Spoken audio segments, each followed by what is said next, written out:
L-Istitut tal-Istudji Turistiċi jiffirma ftehim mal-Università Finlandiża Heg-Helia University of Applied Sciences.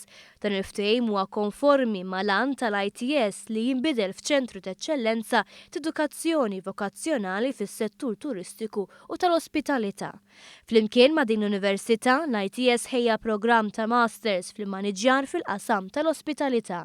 Dan huwa immirat għal ħaddiema li diġà għandhom esperjenza u għerf fl-oqsma tax-xogħol tagħhom b'19 il-lettur diġà huma kommessi li jieħdu sehem f'dan il-proġett. Il-Ministru tat-Turiżmu Edward Zamit Lewis iddeskriva dan il-ftehim bħala opportunità mill-aqwa għaliex l-Università Finlandiża għandha 200 sieħeb madwar id-dinja. Ħabbar ukoll skema ġdida ta' appoġġ maqbula mal-Assoċjazzjoni Maltija tal-Lokandi u Ristoranti. Skema li permezz tagħha l-istudenti se jkunu mejjuna jidħlu fl-industrija sa minn kmieni. Il-President tal-Union tal-Allema Kevin Bonello iddeskriva dan il-ftehim bħala pass importanti ħafna fil-qasam tat-tagħlim vokazzjonali. Irringrazzja lit-tmexxija tal-ITS li għamlet din il-ħolma realtà.